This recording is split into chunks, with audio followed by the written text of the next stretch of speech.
It is 4 o'clock. You're with Brazier. The stories that matter to you this Monday.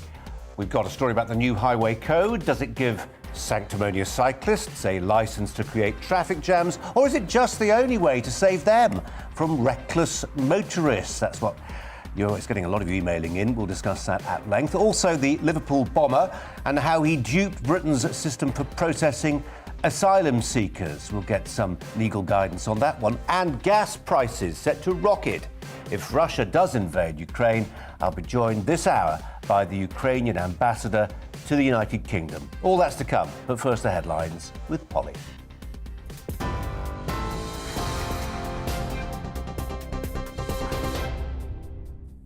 4:01, I'm Polly Middlehurst in the GB newsroom.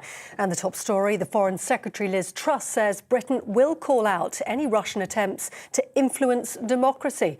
Her comments come after the Foreign Office accused the Kremlin of seeking to install a pro-Russian leader in Ukraine. Russia has over 100,000 troops at its border with Ukraine, but denies it's planning an invasion. Earlier, the Prime Minister said he believes military action is imminent. The plan for a lightning war that could take out Kiev is one that everybody can see. We need to make it very clear to the Kremlin, to Russia, that that would be a disastrous step. But we also need to get over the message that invading Ukraine from a Russian perspective is going to be a painful, violent and bloody business. Boris Johnson. Well, Boris Johnson also says he's taking Nusrat Ghani's claims extremely serious. The MP had alleged she was sacked as a junior minister due to concerns about her, quote, Muslimness. The Prime Minister's asked the Cabinet to conduct an inquiry into the claims. Miss Ghani has welcomed the investigation and stressed it must include all that was said in Downing Street and by the whip. The Labour Party chair, Annalise Dodds, says the government has to take the claims seriously. We've seen Islamophobic hate crimes really disturbingly increasing substantially over recent months. We need a government that gets a grip on this, just as on everything else. And of course, this is a government in chaos that seems to be incapable of taking decisions. Annalise Dodds. Well, the Treasury Minister, Lord Agnew, has within the last half hour resigned from the government over its handling of fraudulent COVID business loans. Speaking in the House of Lords, he said, given that he's the Minister for Counter Fraud, it would be somewhat dishonest to stay on in that role, he said, if he's incapable of doing it properly. More news on that as we get it. Meanwhile, the Prime Minister is braced for the publication of Sue Gray's report into allegations of Downing Street parties during the first lockdown. Boris Johnson's former chief aide Dominic Cummings says he's given his statements to the inquiry in writing. So, he said, the Prime Minister doesn't have more chances to lie. The Education Secretary, Nadhim Zahawi, told GBNews the findings, expected to be released this week, will be completely open to the public. He's human. He makes mistakes. He made a mistake on this issue, and he came to Parliament and actually said, sorry, but we've had the apology. We now need the detail, which is why the Sue Gray investigation is important. She will make her findings completely public, and that's the right thing. And the Prime Minister has then absolutely pledged to come to Parliament, make a statement, and be scrutinised on those findings. Nadhim Zahawi speaking there. Well, in other news, the High Court has ruled Julian Assange can appeal against a decision to extradite him to the United States. The WikiLeaks founder is wanted over an alleged conspiracy following the publication of hundreds of thousands of leaked documents relating to the Afghanistan and Iraq wars. Speaking outside the High Court, his partner, Stella Morris, said the decision is still a long way from achieving justice. The situation now is that the Supreme Court has to decide whether it will hear the appeal. But make no mistake, we won today in court. As long as this case isn't dropped, as long as Julian isn't freed, Julian continues to suffer.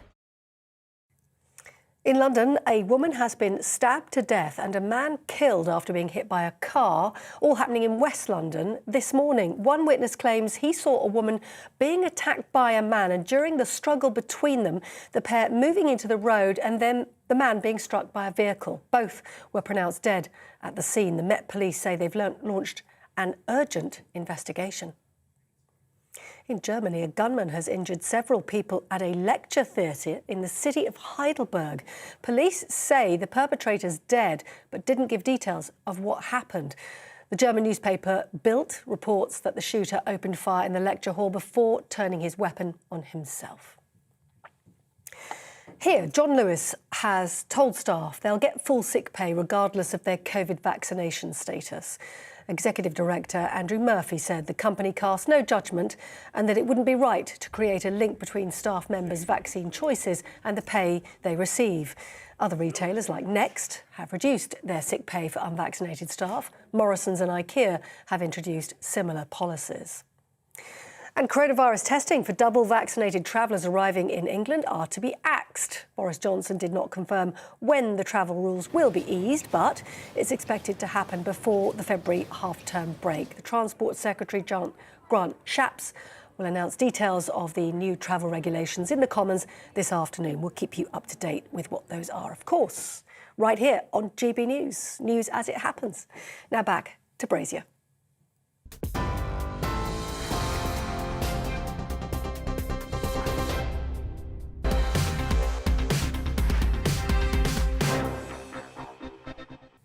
Well, a very good afternoon to you. Lots on the show today, this Monday. And today, keeping me company throughout, Sarah Elliott, spokeswoman for Republicans Overseas UK, who will be occasionally throwing her oar in.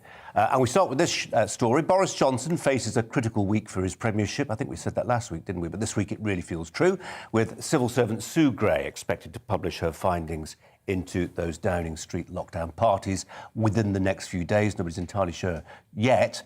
The date, as I say, as yet unconfirmed. Mr Johnson's former aide, Dominic Cummings, is thought to be giving his evidence to Ms Gray today, possibly as we speak. Joining me now, one MP sticking up for the PM. That is Scott Benton, the member for Blackpool South. Scott Benton, about to join us, technology permitting. There he is. Scott Benton, appreciate your time. Thanks ever so much for joining us. We're not entirely sure when Sue Gray will deliver her report. Have you determined in your own mind, if she says, Prime Minister was warned, don't have a party at Downing Street, he's gone ahead and ignored the advice. That being so, how will you view his future? Would you be one of those people saying, actually, that's it, the game is up? Good afternoon, Colin. You'll forgive me at this point. It's very, very hard to speak about the hypotheticals of what could be in that report from Sue Gray and to comment upon it further. It's clear that mistakes have been made. I think we all recognise that. The Prime Minister has done the right thing in terms of coming to the House of Commons to apologise for those mistakes. But I'm in the same position as all of the rest of my colleagues and indeed all of your listeners in just waiting for that final report from Sue Gray before I can comment further. What I would say, however, though, is if it's clear that the Prime Minister has, for example, lied to the House of Commons, or if he was aware that law-breaking was going on in number 10 Downing Street and didn't intervene, then clearly those two positions would ultimately make his position as Prime Minister untenable. But I don't think we'll be in that position at all. I suspect very strongly the Prime Minister has told the truth to the House of Commons, and I suspect he will ride this storm out. You suspect that. What are your constituents telling you? In particular, your party activist, Scott Benton. The people are going to be pacing the streets, handing out the leaflets ahead of those local elections in May. What are they telling you? They can't all to a man and woman be saying, the Prime Minister, he delivered Brexit, he won as an 80-seat majority at the last election, we'll stick by him. I go canvassing in my constituency several times a week, Colin. I was there on both Friday evening and Saturday this week. I think we spoke to about 100 people. And apart from a handful of residents, the vast majority of people didn't mention the Prime Minister or the so-called parties without being prompted. I think that says everything. People out there on the doorsteps are more interested in the rise of living, about how they're going to pay their fuel bills from April onwards, and other events going on in their community and nationally as well. So I think that's quite telling, actually, because sometimes down here in Westminster, we sometimes feel the whole world is only talking about these parties and only talking about the future of the Prime Minister. And that's not the case. Clearly, the Prime Minister has lost some support in the nation and among Conservative voters and activists. How severe that loss of support is and whether or not he can recover, only time will tell. But we are dealing with somebody here who is a proven winner. He can sometimes dance on the head of a pin and get out of situations which no other politician possibly could. And if anybody can survive this, bounce back and regain the trust of the British public and Conservative voters, it's Boris Johnson. And Scott Benton, I keep saying we're inundated with emails from people saying, you guys in the media, trial by media, you're ignoring a lot of the bulk of society out there, at least amongst Tory voters, who actually, for whom, as you say, this is quite a sectional interest. What about those dramatic scenes last week? What about Christian Wakeford, a fellow Red Wall MP like you? I mean, sometimes we look at MPs and we think they're political calculators and they're working out the odds of this decision and that statement. But it felt like, I imagine, as a fellow Red Wall Tory, from your position, from your perspective, like, well, it was either an act of treachery which left you feeling pretty let down, or an act of opportunism. Have you talked to him since? Will others follow in his wake? I haven't spoken to Christian since, Colin. To tell you the truth, I wasn't particularly close to him in Parliament. What I do know is that the 22,000 people who voted for Boris Johnson to lead this country in Bury South will be absolutely fuming and disgusted by his decision to cross the floor. Whenever an MP is elected, there's a bond of trust between you and your constituents. And in my opinion, if you cross the floor and join another party, you automatically break that bond of trust. So I think Christian will come to regret his decision, and I don't think he has properly thought that through, and certainly those voters in Bury South will rightly be not very impressed by that decision. Scott Benton is the Conservative MP for Blackpool South, joining us there, as you see. Scott Benton, really appreciate your time. Thanks very much indeed. How does this look from outside? Let's turn to Sarah Elliott, who speaks for Republicans overseas UK, so in other words, Americans living in the UK who have a sort of foot in both camps. It's been said, Sarah, if you are an American looking inside or outside or inside from your perspective, this all seems very odd. Ukraine's going to pot, the economy's in a mess, and we're obsessing about parties. Is it being followed widely in the States, this as a story? I think it's followed in conservative media because Boris is conservative and is centre-right, and he is opening up the country. He's the first European leader to, drop mask mandates and vaccine passports for nightclubs. So to Americans, it's like, oh, yes, our best ally is, kind of acting the way we would like him to or like it to. So they don't understand the party stuff, but when it comes to the Queen and the Duke's funeral, Prince Philip's funeral, they get that. Yeah. And they understand how significant that is, because in Americans' eyes, the Queen is held in great esteem as well. It's interesting. I mean, this cliche about things cutting through in this country. There was Scott Benton saying, actually, the hinterland, the Tory faithful, the industrial heartlands, they don't care. But actually, it's such a simple message, isn't it? The idea of holding a party the night on the eve of the Duke of Edinburgh's funeral, for instance, that cuts through.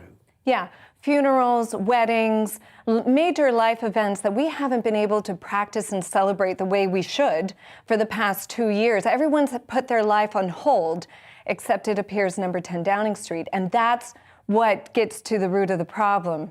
And hopefully Sue Gray will figure out what happened. Just very briefly, Sarah, is there an equvalent in America? Does this happen all the time in American politics? Have you got gotcha moments with politics? Oh, yeah. Well, we've had tons of them throughout the U.S. In fact, Governor of California, Gavin Newsom, was caught at French Laundry in San Francisco, one of the biggest Michelin star restaurants in the city, while everyone was locked down in their homes, and it triggered a recall election in California, of which he won because it's so left-wing and Democrat.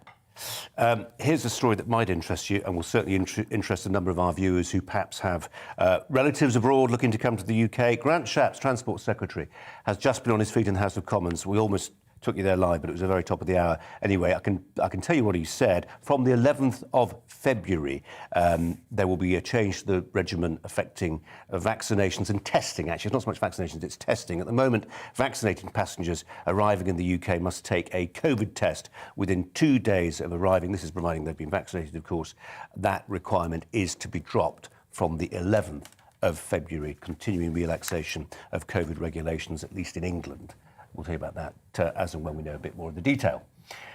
Now, Britain has started withdrawing staff from its embassy in the Ukraine amid growing fears of a Russian invasion. Russia has 100,000 troops massed on the Ukrainian border, as we keep telling you. The move has been described as a precautionary measure, but follows a similar move by the United States. The EU, by contrast, is keeping staff in Ukraine. The bloc's foreign policy chief has been playing down the threat from Russia and insisting he would not, quote, dramatise the tensions there. So is this diplomatic histrionics, or is it time to get worried? Samantha de Bendern is an Associate Fellow of the Russia-Eurasia Programme at the Royal Institute of International Affairs at Chatham House. Thanks so much for your time. Histrionics, or actually a legitimate cause to be concerned right now?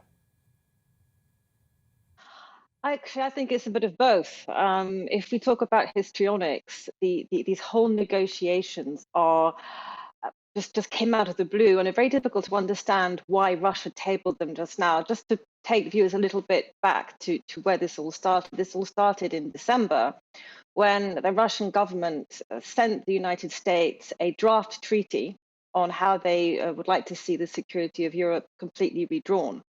Now, when you have treaties, normally there are negotiations that happen before the treaty, and both parties agree to something that's going to be in this treaty. So they started negotiating something in reverse, as if there was a problem, which of course there are ongoing problems, there have been, but this has come out of the blue for no particular reason. Second part of what I would call the histrionics is Russia knows perfectly well that under present circumstances, it is impossible for Ukraine to join NATO. The simple reason that one of the conditions for a country to join the alliance is that there should be no territorial disputes. And that is written very carefully, very clearly in NATO's enlargement documents. Because Putin has annexed Crimea, because he has invaded the Donbass, there is a territorial dispute in Ukraine. So Putin himself has created the conditions which would make it very, very difficult for the alliance to admit Ukraine. And Putin knows this. So his waving this big red flag of, oh my God, Ukraine's about to join NATO, we've got to go and defend ourselves. This is again more histrionics from the part of Putin. However, should we be afraid? Are there reasons to be worried and to think that there will be an invasion of Ukraine? Well, I think that what we've seen from Russia in the last few weeks has been a kind of bad faith that is really reminiscent of the Cold War, and even in some of the worst moments of the Cold War. And I'll just give you two examples from last week's press conference in Geneva after the meeting between Secretary of State Blinken and Foreign Minister Sergei Lavrov. Sergei Lavrov said, Russia does not consider Ukraine to be in its sphere of influence. A few months ago, Vladimir Putin published a 17-page article in which he says, we consider Ukraine to be, really Ukraine should be part of Russia and should be part of the Russian family. Now, if that's not a sphere of influence, I don't know what is. Secondly, Foreign Minister Lavrov said that Russia respects the idea that each country should be free to determine its security arrangements, only if it is not at the expense of other countries' security. That's exactly what Russia's doing. Russia is saying that it needs to secure itself from potential NATO expansion to Ukraine by threatening an invasion. Bad faith and lies. Samantha, you laid out very well for us and very clearly. Thanks so much for your time. Thanks very much. You're Next welcome. up, Brexit. Foreign Secretary Liz Truss has been meeting with the European Union's chief negotiator. We're going to be talking about that in just a second. But let me just reflect, if we can, on what we were talking about apropos Ukraine there with Sarah Elliott, who's alongside me here. Will Joe Biden get involved, do you think, from your perspective, send troops to Eastern Europe, get involved in a meaningful way? Well, he's gotten involved by sending weapons and that sort of thing, you know, stingers and javelins. I think the U.S. is involved. The U.S. is always involved in these matters, but you know, it also takes European allies to push it to the next level, and it's really up to the neighbors of Ukraine what they want to do. Americans have been embroiled in a lot of overseas skirmishes for many years now, and I think the appetite for Americans to really get tucked in is not there as it used to be. And when you look at that 60% of Germans and 53% of the French do not want to get involved in defense of Ukraine, it makes it much less likely that the Americans will want to send troops as well. Those figures are astonishing, aren't they, given, the history behind the whole thing. Yeah. Sarah Elliott, for now, thanks very much indeed. Coming up, we're going to be talking about the highway code. What difference is it going to make to your time on the road? And in the meantime, we'll take you to the weather.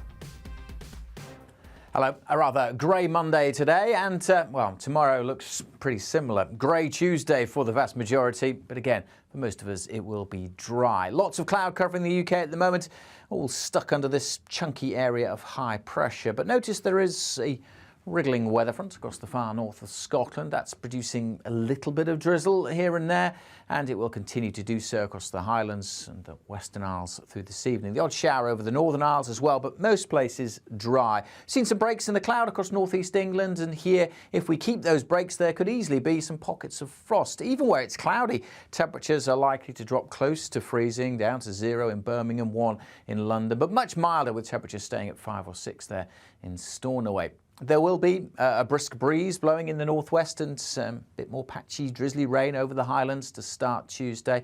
Again, elsewhere, it's just a cold, rather grey start and not much changes through the day. Maybe some breaks in the cloud across Aberdeenshire, so a hint of sunshine here. If anything, the rain likely to pep up over the Highlands come the afternoon. Temperatures again, though, here 9, maybe 10 Celsius in Aberdeen. Further south, 3s and 4s in Manchester and Cardiff at best, and feeling colder, probably because of the rather dull weather. The patchy rain will trickle southwards through the central belts during Tuesday evening, but that rain area just fizzles out really as it pushes south as we head into Wednesday. So again, Wednesday for most places dry but cloudy, perhaps a little brighter on Wednesday, a bit more of a breeze blowing, so maybe a few more breaks in the cloud, a hint or two more sunshine. And then during Wednesday, we're looking at wet weather swinging in once more to the northwest. This is going to be a bit heavier though, this rain, as it comes in, and the winds are really going to strengthen, it looks like, during Wednesday night. Could get very, very windy in the far northwest. Temperatures a little higher, generally 6s and 7s, maybe 10 or 11 in the far north. I'm Darren McCaffrey, and join me on The Briefing Monday to Thursday at 3 p.m. You'll get your afternoon fix of all the latest political stories, debate and analysis, as well as interviews with some of the biggest names in UK politics. It's a problem that affects the whole world, Darren. From Westminster to Cardiff, Edinburgh and Belfast, if it's happening in UK politics, we've got it covered. That's The Briefing with me, Darren McCaffrey, Monday to Thursday, 3 p.m. on GB News.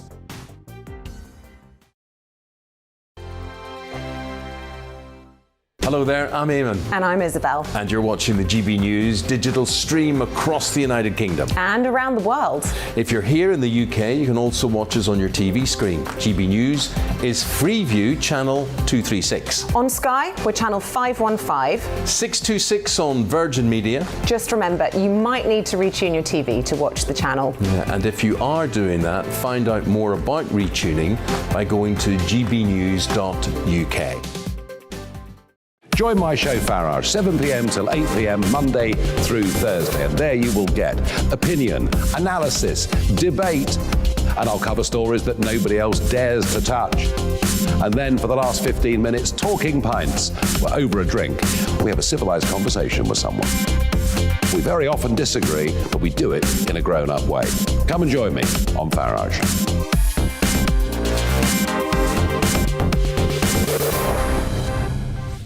I'm Dan Wootton. Join me Monday to Thursday from 9 to 11 for the feistiest and most fun news debate on TV, where free speech reigns. I'll bring you a sharp take on the day's biggest stories, bombshell newsmaker interviews, and A-list guests. And I guarantee you, no spin, no bias, no censorship, and no reason to go to bed. That's Dan Wootton Tonight, Monday to Thursdays from 9 on GB News. Hello Hello there, I'm Eamon Holmes. And I'm Isabel Webster. And we hope you can join us for Breakfast with Eamon and Isabel. You make me laugh out loud, belly laugh. Is that important first thing in the morning? Yeah, absolutely. And there's me trying to be deadly serious. News is a serious business. Yeah, I have to rein you in sometimes. Well, it doesn't stop us laughing at it. It doesn't stop us having an opinion on what's going on. Yeah. And it certainly will not stop us reflecting what you think. Weekdays from 6 to 9:30 on GB News.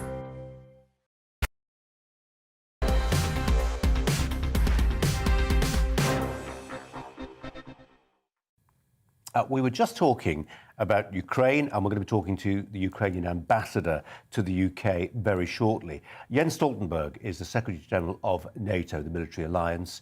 He is giving a media briefing right now in Brussels, taking questions from journalists there. I imagine the big question will be to what extent NATO is likely to get involved in what happens in Ukraine if the Russians involve. Ukraine, not a NATO member, so there's no treaty obligation on NATO members to fight on behalf of the Ukrainians. They're not in NATO. They hope to be in NATO. Here's what's going on there. Policing. We already have deployed battle groups, NATO multinational battle groups to the 3 Baltic countries and Poland. And we are, for the first time in a decade, we have a US aircraft carrier group under NATO command. That is not in the Baltic Sea, but of course it matters for the security of the whole of Europe. So we have stepped up, but this is defensive. NATO is not threatening Russia. It's proportionate, and at the same time as we step up, we also invite Russia to continue our dialogue, because we are ready to engage in good faith in the efforts to find a political solution. We are ready to listen to the Russian security concerns, also in the Baltic region, but we will not compromise on the right for every nation to choose its own path. And that also applies for Sweden, Finland, for other European nations, and not, of course, compromise on NATO's right to protect and defend all allies. But again, I think what we see now, with the increased tensions, the deteriorating security situation just highlights the importance of the very close partnership we have built with Finland and Sweden over the last years, including in the Baltic region, with exercises, with a high degree of interoperability, and the very close political consultations that was also demonstrated today with the meeting with the 2 foreign ministers. Okay, gentleman over here. Thank you, Andreas Liljedan, Swedish Public Radio. 2 questions, if I may.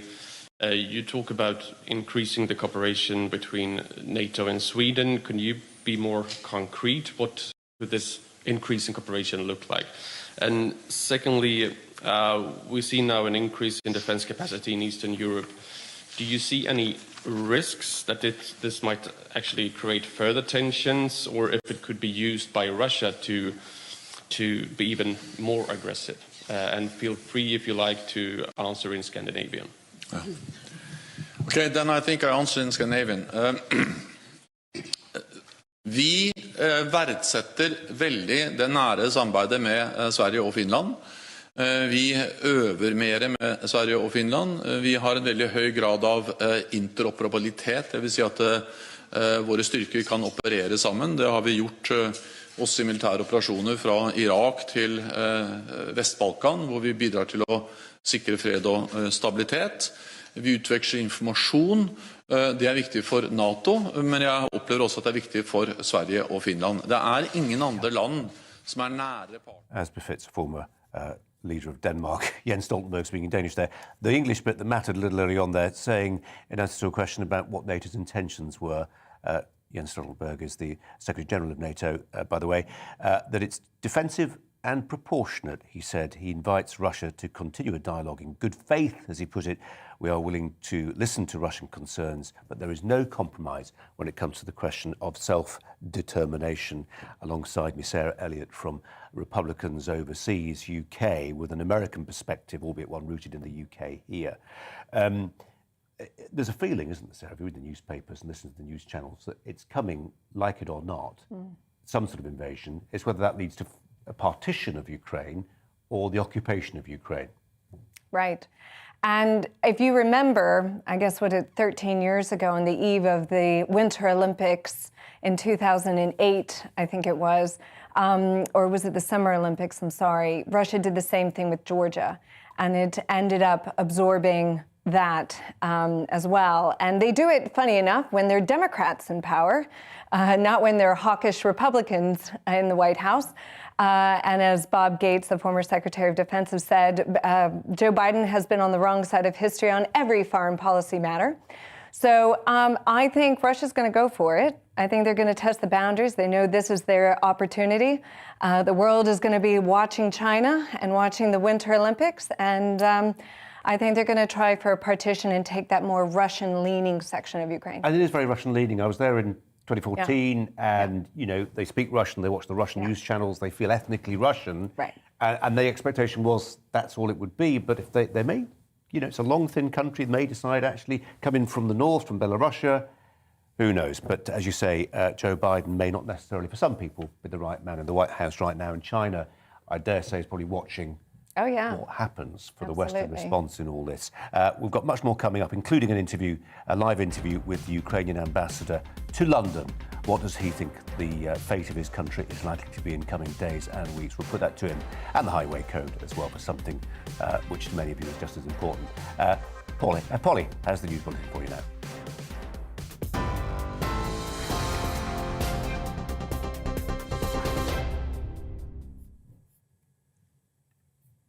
This is Polly Middlehurst with the latest news for you from the GB newsroom at just gone 4:30. And our top story today, you've been hearing on Colin's programme about the potential conflict on the border with Russia and Ukraine. Well, the Foreign Secretary, Liz Truss, says today that Britain will call out any Russian attempts to, as she calls it, influence democracy. Her comments came as the Foreign Office accused the Kremlin of seeking to install a pro-Russian leader in Ukraine. Russia has over 100,000 troops stationed on its border with Ukraine, but denies planning an invasion. Well, in other news today, I can tell you that within the last hour or so, Counter-Fraud Minister Lord Agnew has resigned from the government and its handling of fraudulent COVID business loans. Speaking in the House of Lords, he said it would be somewhat dishonest to stay on in his role if he's incapable of doing it properly. He told peers schoolboy errors had been made by allowing companies to receive bounce-back loans that were not even trading when COVID struck. And in other news today, the Transport Secretary has announced that post-travel testing will be scrapped from the 11th of February ahead of the half-term school holidays. Speaking in the House of Commons, Grant Shapps said that double-vaccinated passengers arriving in the UK will no longer need to take a lateral flow test. However, they will still be required to complete passenger locator forms. And Boris Johnson says he's taking Nusrat Ghani's claims extremely seriously. The MP alleges she was sacked as a junior minister due to concerns about her, quote, Muslimness. The Prime Minister has asked the Cabinet to conduct an inquiry into the claims. Miss Ghani has welcomed the investigation and stressed it must include all that was said in Downing Street by the Whip. And the UK High Court has ruled Julian Assange can appeal against a decision to extradite him to the United States. The WikiLeaks founder is wanted in America over an alleged conspiracy following the publication of hundreds of thousands of leaked documents related to the Afghanistan and Iraq wars. On TV, online and on your radio through DAB+, you're with GB News. Now more from Brazier.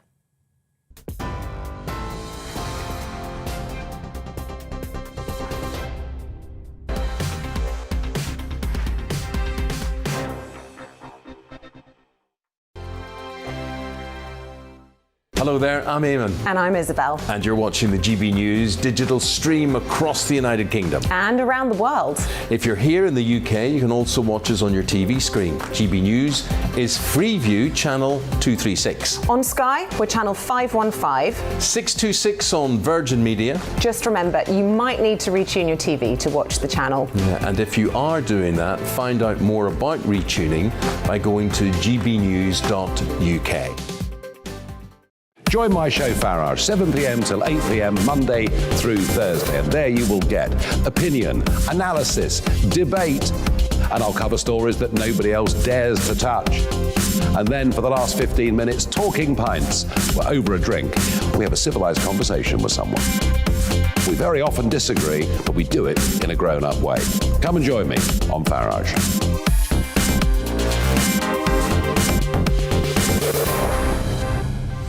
I'm Dan Wootton. Join me Monday to Thursday from 9 to 11 for the feistiest and most fun news debate on TV, where free speech reigns. I'll bring you a sharp take on the day's biggest stories, bombshell newsmaker interviews, and A-list guests. And I guarantee you, no spin, no bias, no censorship, and no reason to go to bed. That's Dan Wootton Tonight, Monday to Thursdays from 9 on GB News. Hello there, I'm Eamon Holmes. And I'm Isabel Webster. And we hope you can join us for Breakfast with Eamon and Isabel. You make me laugh out loud, belly laugh. Is that important first thing in the morning? Yeah, absolutely. And there's me trying to be deadly serious. News is a serious business. Yeah, I have to rein you in sometimes. Well, it doesn't stop us laughing at it. It doesn't stop us having an opinion on what's going on. Yeah. And it certainly will not stop us reflecting what you think. Weekdays from 6 to 9:30 on GB News.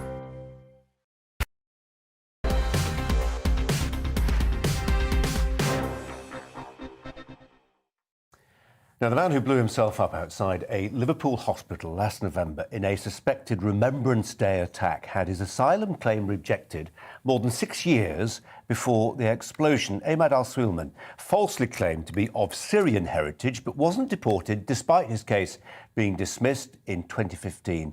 It has emerged. Let's discuss this further. Dr. Rakib Ehsan is a research fellow at the Henry Jackson Society. Doctor, thanks so much for joining us. This is an interesting one, isn't it, in the sense that the inquisitorial part of the asylum process seemed to work. Somebody was able to listen to the voice of this individual, listen to the dialect, listen to the way he spoke, and determine actually he wasn't from Syria, as he claimed. His application was bogus. There were other things they spotted. But then, even after he'd appealed against that, and that was rejected, he wasn't deported, not for years. Well, you can see there that one part of the assessment process worked rather well, but ultimately when it came to the removal of Ahmad al-Sulman from the UK, that obviously didn't take place. You could see there that the authorities had decided that he had lied about his provenance, but in terms of removing him from the UK, that didn't happen. And you can see that with this particular individual, there was a knife-related incident in public, and quite remarkably, he not only remained in the UK, but he obtained employment as a chef. So you could see here, Colin, that this was a fundamental systems failure, and you could see the final outcome. The final outcome, Rakib, it's worth reflecting on, could have been infinitely worse, couldn't it? This was a man who had an explosive device which contained 2,000 ball bearings, the impact of which at a crowded Remembrance Day ceremony or outside a hospital or inside a hospital, we don't know where he was going. If we do, we haven't been told. The damage could have been enormous, that goes without saying. And we're not saying, are we, that every person who overstays their asylum application process is minded to do harm. But it reminds us, I think, that you can't be sure. And this is why we need to know who's arriving in the UK. And I think a lot of people will feel as well, Rakib, that if somebody is determined to lie, repeatedly lie, they are not dealing with their future home, their would-be home, in good faith. Absolutely, I couldn't agree more, Colin. I think that a very important element of this case is the fact that he is suspected to have converted from Islam to Christianity to avoid deportation to a Muslim-majority country, which may have a history of persecuting Christian minorities and other religious minorities, or perhaps a society where there are hardline views in the mainstream when it comes to how it comes to addressing those who have left Islam, apostates. So I think what we can see here is that we have an individual who is suspected of ultimately gaming the asylum system. Now, of course, I think that Britain should be proud of its history of rehoming the world's most persecuted peoples, but that should never be at the expense of public security. And I do feel that our asylum system, as it stands, is dysfunctional, and it needs to better prioritise public security and social cohesion. As ever, really appreciate your time. Thanks a lot. Thank you, Colin. We're going to reflect on what are going to be some fairly serious changes to the highway code. You may or you may not have heard of them necessarily, but they're going to affect a lot of ordinary lives on the road, whether you're a cyclist, whether you're a motorist, and actually whether you're potentially a pedestrian as well. We're going to talk that through in debate form with Rebecca Ashton, who's from I Am Road Smart, and Donica McCarthy, who takes the view that cyclists need a bit more latitude to preserve their safety. I think they can both join us now to reflect on what these changes will mean. Welcome to you both, if you're there. In fact, I tell you what, just while we get the technology sorted out, let me just turn to my guest here in the studio, Sarah Elliott. Thank goodness you're there, Sarah, because otherwise we'd have nothing to look at, apart from me, which ultimately grows quite tedious for people. We'll be introducing our guest in just a second. Is there a highway code in America? Do you have anything remotely like a highway code? Oh, there are lots of codes, yes. Varies from state to state. Yeah, varies from state to state, and there's also interstate highways as well. And but we haven't quite embraced the cycling movement like Europe has. Bigger country. Yes. I remember when I first moved here, I thought it was the Tour de France, just at 5 p.m. on a Monday afternoon, It was like, where did all these people come from? It's culturally different. Obviously, distances in the U.S. are much more spread out. So you need, it's a motor-driven economy, and quite frankly, it's a motor-driven economy here as well. I kind of take a bit of issue with these empty bike lanes in London. Well, we'll put that to one of our guests in just a second. We've got Rebecca Ashton from I Am Road Smart. We've got Donica McCarthy, who takes a different view, I think that's probably fair to say. Donica, should we start with you? I mean, there's a hierarchy of vulnerability that's built into this amendment to the Highway Code. And I think, rationally, it's indisputable. The pedestrian's most vulnerable, cyclists and horse riders next. So if you enjoy the protection of a car chassis, you're right at the bottom.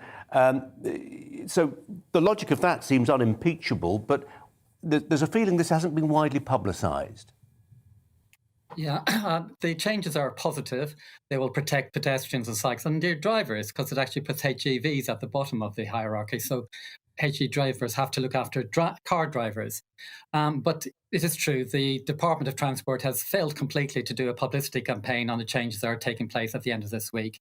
And we would argue that that is necessary, because these positive changes that protect kids or pensioners cycling on the road, are positive, but the drivers do need to know that they are being changed. Ashton, Donica says they're positive. I've seen quite a few emails in our inbox here saying it's far from it. What it will do, say some of our correspondents, is make sanctimonious cyclists even more insufferable. Well, there are sanctimonious people in all walks of life, whether it's TV, sorry, Donica, radio, I didn't make myself clear. drivers or cyclists. That was for Rebecca. But the idea Donica, hold fire just a second. Rebecca, what say you?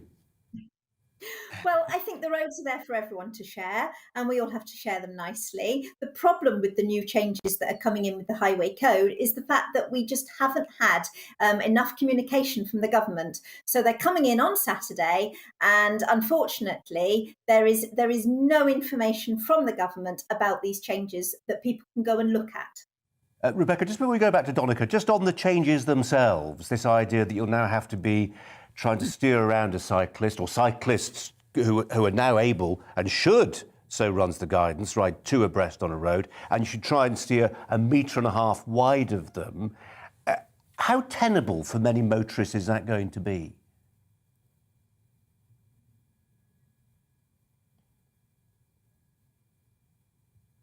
Road you're on, obviously. If you're in a very narrow road, then it is going to be more difficult. But I think there is always a certain amount of give and take here. So cyclists will move over, and it does actually recommend that they move over to allow a vehicle to come past in the same way as they do now. So the riding two abreast is not going to be a huge problem. Donica, on the riding two abreast, is that your understanding? I mean, if you were cycling with a mate, what would your approach be? Would you think actually we need to mimic the proportions of a car? That way we get the respect that's afforded to a car, or would you move into single file to help somebody pass you? Well, the guidance says that ideally, if the road is wide enough, you can ride two abreast. But once the road is wide enough for the car to overtake safely with 1.5 meters, then ideally you go into single file to allow the car to overtake you. If there isn't space for the car to overtake safely, it is better to cycle two abreast. And that's what the code is clarifying. I think also interesting in the changes is the thing about the Dutch reach. 500 people get seriously injured every year by people opening the door with their right hand. And what the new code requires drivers and passengers is to turn around with their left hand and open the door that way. And that makes them to turn around to see who's coming behind. And I think that's a good change in the code as well. Rebecca, I think everybody would agree on that point, wouldn't they, about the Dutch reach, this idea of using a different hand to open the door that actually inclines your body in such a way that you actually then look backwards and see if anybody's coming. But more controversially, I imagine, is this idea of preferencing pedestrians, such that if you're approaching a junction, not a zebra crossing, but a junction, and you see a pedestrian crossing, now, you may consider it good manners to stop. Now it's lawful to stop. It's not necessarily lawful. You have to look at the highway code and the wording of the highway code. So at the moment, anything that says you should is not necessarily in law. It's not a must. It doesn't say you must give way to a pedestrian crossing. It says you should give way to a pedestrian crossing on a side road, on a junction. So I think you have to think about the highway code and what it says. But of course, you have to be mindful that the fact that it said you should does mean that if you don't, the highway code could be taken into a court of law and say that you weren't driving as per the highway code. So this is why it is absolutely crucial to have really good communications about the rules to everybody. As we know, not many people read the highway code past the fact that they've passed their driving test. This is why it's so important to make sure that everyone understands the new rules. Donna, it feels the highway code. I mean, I've got a 17-year-old taking driving lessons at the moment. She knows chapter and verse, of course she does. But anybody who passed their test a while ago, the highway code feels a little bit like an anachronism in terms of a way of spreading best practice and the right rules. But I'm not really sure what you'd replace it with. Well, I don't think we should replace it. I think we should keep it. But what we should do is more often communicate what the rules are in public information campaigns by the Department of Transport. That's what's missing. No wonder people forget about it if they haven't read it for 30 years. But if, let's say, twice a year, 2 of the rules were promoted by the Department of Transport, that would keep it fresh in people's minds and it's positive. But I mean, whilst you have me on here, I'd just like to make a wider point, is that these are minor changes to make roads safer for pedestrians and cyclists. And what we really need is investment in a national cycle network and, importantly, making HGV trucks drivers equipped to see other road users. They've done that in London and the number of deaths have plummeted. We need that taken across the country so every single driver of a HGV truck can see the other people on the road safely, and we have a national network of protected cycle lanes. Our investment in cycle lanes is pathetic at the moment. It's 1/20th of what the UN says we should be spending, and this is what we really need to be doing to make our roads safer for kids cycling to school. Rebecca Ashton, we'll give you the final word on this one. Do you worry, because I do, that things are getting more antagonistic on our increasingly crowded roads, and that, Donica's there talking about cameras on lorries, it already feels like quite an invigilated space, not by the police, numbers, if anything, reducing of traffic cops, but everybody's got cameras, dashboard cameras, helmet cameras. There is a sense in which people are watching everybody else's steps out there on the roads. Yes, absolutely. I think there is certainly a case of that. You do feel sometimes like, you're being watched all the time. But the only thing that I can say there is if you don't do anything wrong, then you're not going to have a problem. The problem is knowing in the first place whether you've done something right or done something wrong. I suppose. Rebecca Ashton, Donica McCarthy, thanks both very much indeed. Thanks for your thoughts. Thank you. And let us know your views if you're watching. Sarah Elliott, just a brief thought on that antagonism. I mean, I see it. People using the roads see it. It seems to be getting worse, doesn't it? Yes, that's because you have lanes not being used by cyclists in London, and we're all sitting in traffic trying to make our next appointment. I just think it's a waste of resources. We need to see really what is driving people. I mean, the economy. And I'm a mom. I have children. I need a car. And now you're going to tell me that I have to open the door in a particular way. You're now going to make a decision on how I even open the door when I'm just trying to... It's guidance. It's advice. It's guidance. Okay. I just think they're making rules and guidances on every aspect of life. And I think we need to just organize our way of life, with what makes the most sense, right? And with what would make the most use of the space. And how can we not have traffic jams? And how can we not be frustrated and angry at each other? Let's actually use the road properly, especially in the middle of the day. I'm fed up with it. I know there are a lot more cyclists in this country than I'm accustomed to, and I'm not a cyclist at all. But, I think we need to use common sense. So you're really hitting your stride. That's what this debate does, the cycling debate. Yeah. It gets... I know, it gets you. It gets you going. Fantastic. So, Elliot, keep that mood going after the break. We're going to have the weather first. Stand by. Hello. A rather grey Monday today, and, tomorrow looks pretty similar. Grey Tuesday for the vast majority, but again, for most of us, it will be dry. Lots of cloud covering the UK at the moment, all stuck under this chunky area of high pressure. But notice there is a wriggling weather front across the far north of Scotland. That's producing a little bit of drizzle here and there, and it will continue to do so across the Highlands and the Western Isles through this evening. The odd shower over the Northern Isles as well, but most places dry. Seen some breaks in the cloud across northeast England, and here, if we keep those breaks, there could easily be some pockets of frost. Even where it's cloudy, temperatures are likely to drop close to freezing, down to 0 in Birmingham, 1 in London, but much milder with temperatures staying at 5 or 6 there in Stornoway. There will be a brisk breeze blowing in the northwest and a bit more patchy, drizzly rain over the Highlands to start Tuesday. Again, elsewhere, it's just a cold, rather grey start and not much changes through the day. Maybe some breaks in the cloud across Aberdeenshire, so a hint of sunshine here. If anything, the rain likely to pep up over the Highlands come the afternoon. Temperatures again, though, here 9, maybe 10 Celsius in Aberdeen. Further south, 3s and 4s in Manchester and Cardiff at best, and feeling colder, probably because of the rather dull weather. The patchy rain will trickle southwards through the central belts during Tuesday evening, but that rain area just fizzles out really as it pushes south as we head into Wednesday. So again, Wednesday for most places dry but cloudy, perhaps a little brighter on Wednesday, a bit more of a breeze blowing, so maybe a few more breaks in the cloud, a hint or two more sunshine. And then during Wednesday, we're looking at wet weather swinging in once more to the northwest. This is going to be a bit heavier though, this rain, as it comes in, and the winds are really going to strengthen, it looks like, during Wednesday night. Could get very, very windy in the far northwest. Temperatures a little higher, generally 6s and 7s, maybe 10 or 11 in the far north. I'm Liam Halligan. Join me every weekday at 1 p.m. for On the Money, your daily dose of economics, business and consumer news. I got 25 years experience covering economics and finance. We hold grown-up discussions with a host of experts who really know their stuff. We can't buy gas and store it. That was a mistake, wasn't it? I think it was a mistake. Even you, Liam, don't have a crystal ball. Inflation's a real threat. Every weekday at 1, you're On the Money.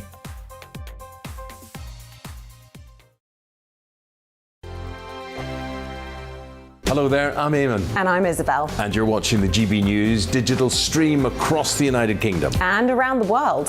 If you're here in the UK, you can also watch us on your TV screen. GB News is Freeview channel 236. On Sky, we're channel 515. 626 on Virgin Media. Just remember, you might need to retune your TV to watch the channel. Yeah, and if you are doing that, find out more about retuning by going to gbnews.uk. Join my show Farage, 7 p.m. till 8 p.m. Monday through Thursday. And there you will get opinion, analysis, debate, and I'll cover stories that nobody else dares to touch. And then for the last 15 minutes, talking pints. We're over a drink. We have a civilized conversation with someone. We very often disagree, but we do it in a grown-up way. Come and join me on Farage.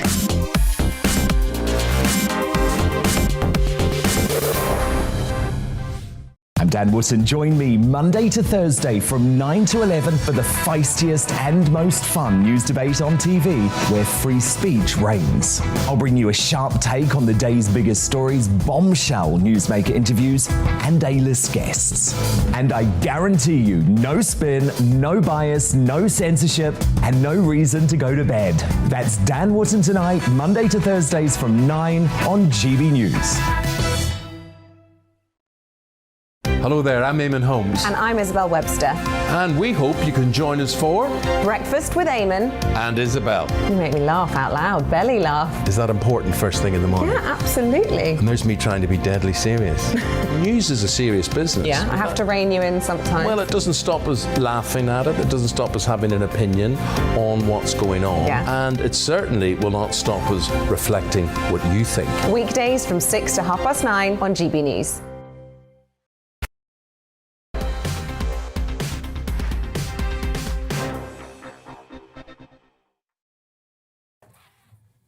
Well, let's tell you that the race is on for employers in engineering, manufacturing and business to find the talent they need. With hundreds of academy vacancies, there are concerns some industries will struggle to replenish their workforce. Our Northern Ireland reporter, Dougie Beattie, has more.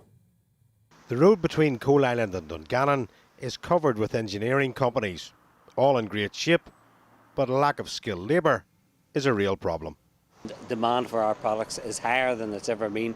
Our order book is healthier now than it has been since the year 2000, but we simply cannot grow because there's a shortage in the local labour pool. Eastern Europeans who once worked here have left, and business points to the lack of skills and is working with government to address them. The products that we export are made up of raw materials such as steel and bought-in components like engines, control panels, etc. But the most important ingredient in that mix are the human resources, the people that put the machines together, and that is in short supply, and that is stunting the growth and the export potential of manufacturers in this region. So as a collaborative network, we're working with government to try and get policy changed so people that shouldn't be going to university aren't being encouraged to do so, and there's not a lot else we can do apart from encourage people to come in from other sectors and other industries into our sector, which is growing and offers huge potential for any new employee coming into this industry. Ministers in Stormont say they are listening and have launched assured academies that will point out the benefits of suitable careers. It's key that young people know the jobs and the opportunities that are available to them. That's why I've recently launched a review of careers in Northern Ireland so that we can make sure that young people, that parents and that schools know the opportunities that exist, and that young people then have the appropriate training and know the pathways that are open to them. We don't need everybody to go to university. We need to understand where the opportunities lie and make sure that the training is there for them. That's why it's so important that we partner together as a government with further and higher education and with the employers as well. And they have been successful. In fact, we have had investors come into Northern Ireland that have reinvested because they see the Assured Skills Academies as a great way of ensuring that we have that talent pipeline of skills that they require. Businesses are more in favour of a joint approach, with the majority of training being on site, and therefore giving a more realistic outlook to any new recruits.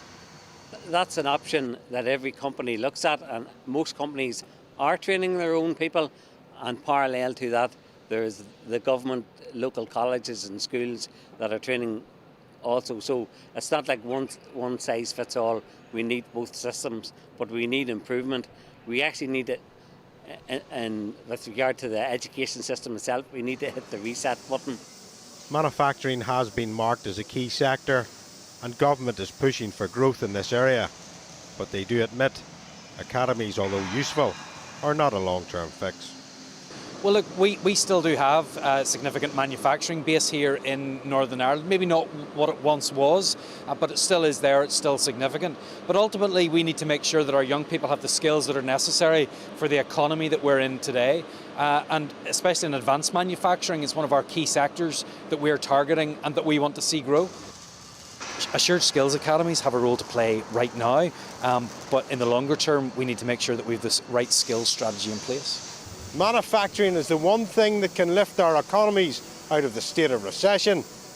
But raw materials, including labour, need to be the right type and at the right cost. Dougie Beattie, GB News, Coal Island.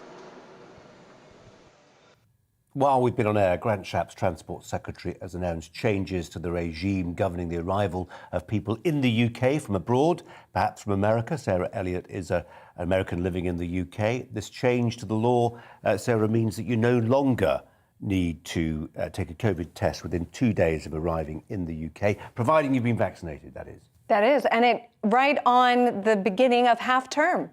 Half term in London at least starts February 12th, and this launches February 11th.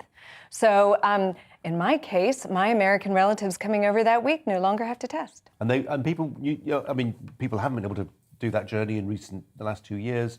Well, I mean, if you are somebody running a tourism business, for instance, in the UK, those missing American tourists, yeah, most welcome. Yes, and they're most welcome now. I mean, again, for most of 2021, they weren't.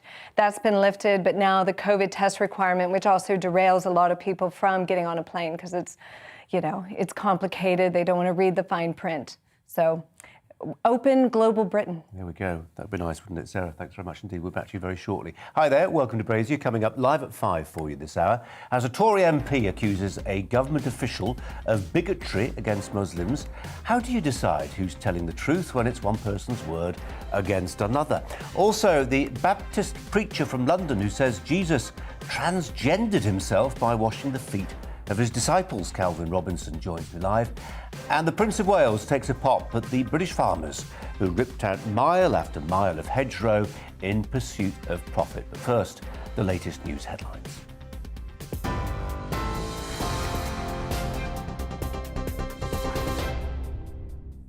Good afternoon, just after 5 o'clock. I'm Polly Middlehurst in the GB newsroom, and the top story. The Foreign Secretary, Liz Truss, says Britain will call out any Russian attempts to influence democracy. Her comments came after the Foreign Office accused the Kremlin of seeking to install a pro-Russian leader in Ukraine. Russia has over 100,000 troops at its border with Ukraine, but denies it's planning an invasion. Here's what the Prime Minister had to say earlier. The plan for a lightning war that could take out Kiev is one that everybody can see. We need to make it very clear to the Kremlin, to Russia, that that would be a disastrous step. But we also need to get over the message that invading Ukraine from a Russian perspective is going to be a painful, violent and bloody business. Boris Johnson speaking earlier. Well, meanwhile, and within the last half hour, NATO's Secretary-General Jens Stoltenberg said NATO will listen to Russia's security concerns but won't compromise the right to protect their allies.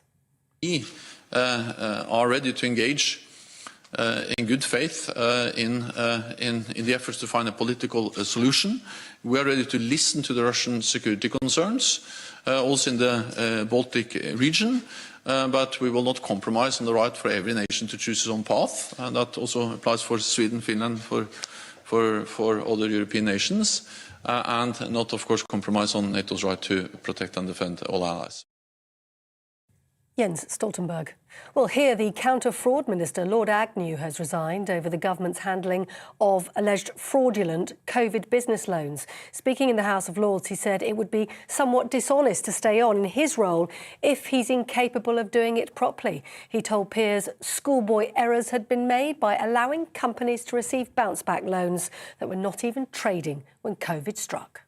I'm here to defend the government's record in the deployment of counter-fraud measures over the last 2 years or so. But I will only be able to do that in part. The assertion made by the Economic Secretary of the Treasury in the Commons debate last week that the priority was speed of distribution of funds is absolutely correct. But what has followed has been nothing less than desperately inadequate. Lord Agnew, who resigned this afternoon.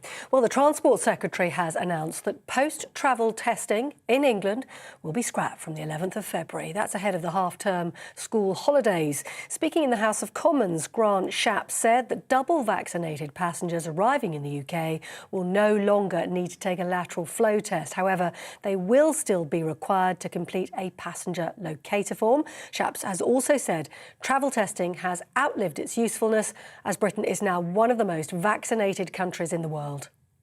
Today, I can confirm to the House, Mr. Speaker, that our international travel regime will also now be liberalised as part of our efforts to ensure that 2022 is the year in which restrictions on travel, on lockdowns and limits on people's lives are firmly placed in the past. Grant Shapps. Boris Johnson says he's taking Nusrat Ghani's claims extremely seriously. The MP alleged she was sacked as a junior minister due to concerns about her, quote, Muslimness. The Prime Minister's asked the Cabinet to conduct an inquiry into those claims. Ms Ghani has welcomed the investigation and stressed it must include all that was said in Downing Street and by the whip. Meanwhile, the Prime Minister's braced for the publication of Sue Gray's report into allegations of Downing Street parties during lockdown. Boris Johnson's former chief aide Dominic Cummings says he's given his statements to the inquiry in writing, so he says the Prime Minister doesn't have the chance to lie. The Education Secretary, Nadeem Zahawi, told GBNews, however, the findings, expected to be released this week, will be completely open to the public. He's human. He makes mistakes. He made a mistake on this issue and he came to Parliament and actually said, sorry, but we've had the apology. We now need the detail, which is why the Sue Gray investigation is important. She will make her findings completely public, and that's the right thing. And the Prime Minister has then absolutely pledged to come to Parliament, make a statement and be scrutinised on those findings. The High Court has ruled that Julian Assange can appeal against a decision to extradite him to the United States. The WikiLeaks founder is wanted over an alleged conspiracy following the publication of hundreds of thousands of leaked documents relating to the Afghanistan and Iraq wars. Well, speaking outside the High Court, his fiancée, Stella Morris, said the decision is still a long way from getting justice. The situation now is that the Supreme Court has to decide whether it will hear the appeal. But make no mistake, we won today in court. As long as this case isn't dropped, as long as Julian isn't freed, Julian continues to suffer. In Germany, a gunman has killed one person and injured several others at a lecture theatre in the city of Heidelberg. Police say the perpetrator is also dead, but didn't give details of how that happened. The German newspaper Bild reports the shooter opened fire in a lecture hall before turning his weapon on himself. And John Lewis has told staff they'll get full sick pay regardless of their COVID vaccination status. The executive director, Andrew Murphy, said the company cast no judgment and that it wouldn't be right to create a link between staff members' vaccine choices and the pay they receive. Other retailers like Next and IKEA have reduced their sick pay for unvaccinated staff.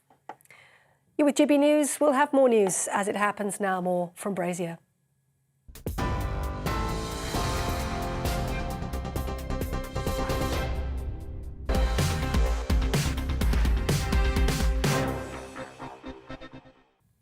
We start with politics, but it's an unusual one, this. I think you'll probably agree that Downing Street has agreed to an inquiry after claims from a Conservative MP that she was sacked from a junior job in government, partly because of her Islamic faith.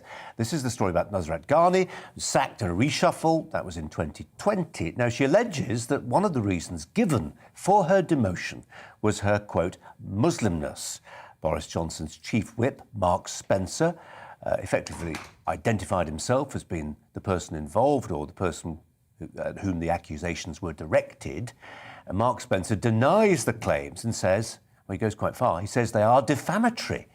Will we ever learn the truth of the matter? If it comes down to one person's word against another, how can we ever know? What's the process in all this? Is there a process? Joining me, Luke Gittos, a partner at the Freedom Law Clinic, to ponder on this one. Luke, welcome to you. If there's no recording and no witnesses, There's an argument, well, there's an obvious question. Why are we even talking about this? Well, I think we're talking about it because it's an incredibly serious allegation, and it's important to start with taking the allegation seriously. This is an allegation that someone was demoted because of their religious faith, and if that is true, then that needs to be taken extremely seriously. It's against the law to discriminate against someone for those reasons, and rightfully so. But I think the background to this is that you're right to say it's an unsubstantiated allegation at this stage, and one which is vehemently denied by the person accused of making it. And that does put the Tory party in a difficult position. I think they have to be seen to be taking this seriously, and that should involve very rigorous scrutiny around what went on around the decision-making with regards to Ms Ghani's demotion. And I think a good starting point is to review the credibility of the claims. Now, the difficulty with that is that this is obviously a process of feeding back and mixed messaging. You know, it's quite clear that the discussions around emotions and promotions in work can be convoluted. They can involve lots of different people's opinions seeping in. And there's, of course, the potential for breakdowns in communication to occur. So it might be that Ms Ghani has a completely legitimate understanding of what happened to her, which just doesn't reflect the understanding on the other side. So I think the Tory party have to take this seriously. It's a serious allegation. But in an environment where things are often said third hand or reported, you know, things are reported back in ways which might not reflect the reality of what's going on, it is going to be very difficult to reach an objective and reasoned conclusion on this. Yeah, I in no way downplay the seriousness of the allegation, but I'm making the point that it is a very serious allegation, I suppose, Luke, and therefore that's when you need a process that's rigorous and proportionate, that takes account of the potential damage that's done here. This isn't just an institution. I mean, clearly it's institutionally damaging for the Conservative Party, for the government, but actually this has now become a personal matter. The moment the whip said, actually, that we're talking about me here, and the moment that happened, that became one person's word against another person's word. There doesn't seem to be, there seems to be a very large gap between his recollection and her recollection. Where's the process? How do we test the evidence? Where is the evidence? It would have to be witnesses. There are none. Or a recording. We don't think that exists. He's talked about it being defamatory. I mean, he's got a point, hasn't he? I think he does have a point, and it's worth pointing out that Mark Spencer did not have to go so public so quickly in the way that he did. In some respects, it is unfortunate that Ms Ghani took to Twitter to make these allegations, because that makes it a public matter, and as you suggest, it makes it a personal one, because, as I said, the Tory party have to take it seriously. Individuals will be identified. Mr Spencer's taken the choice to identify himself. This is now something where the stakes for both sides are absolutely enormous. Now, in the normal legal process, you would have a court consider both sides of the story. They would consider any evidence on both sides.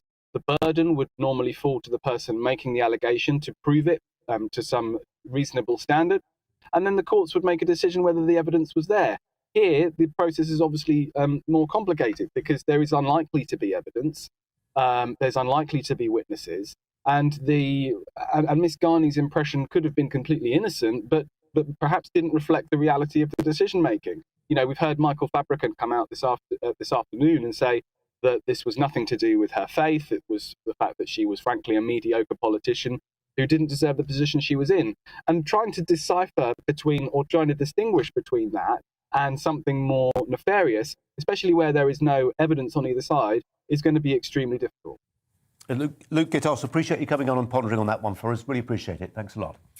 In the meantime, let's return to the Liverpool taxi bomber, Imad al-Swilman, whose failed asylum claim did not result in his deportation. It has emerged. The Iraqi-born 32-year-old also falsely claimed to be of Syrian heritage in his asylum applications. They were rejected 6 years before that attempted attack in Liverpool in November took place. Joining me now in the studio, the immigration lawyer, Harjap Singh Bangal. Harjap, thanks so much for coming and appreciate it. This will look to a lot of people, it's quite an odd one actually, it will look to people like, actually in the first instance, here's an asylum processing system that's working. Quite quickly, the judge has looked at this individual's application for asylum.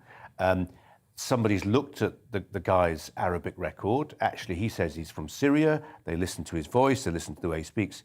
You're not from Syria. you're Iraqi, therefore it's on that level at least it's a bogus application. Judge says you should be deported, but you came from the UAE, perfectly safe country, go back there. 6 years later, he's still in the UK, and we know what happened. It's a twofold process. So it does seem, the initial decision-making process, that's only one part of the process. That's to say whether we accept your claim or refuse it or reject it. Once it's rejected, then comes the whole enforcement bit. And this is what we often hear about and people complain about, well, why can't we send them back? Why can't we stop them coming here? That is a job for Border Force and the enforcement process. Once the claim is refused, it is then up to enforcement to literally enforce the removal of that person. Can he make repeated applications? I know he appealed and the appeal was rejected. Yeah. And is that where the matter rests at that point? Or can he say, for instance, actually, look, I've converted to Christianity now, which seems to be part of what was going on there. And now I'm under, wherever I go, I'm under, a threat of persecution. Can you make repeated applications? You can't make repeated applications as such, but you can make something called fresh submissions. So if something substantive has changed since your last application, you can then ask the Home Office to look at it again. And there's a department in Liverpool that looks at all of this.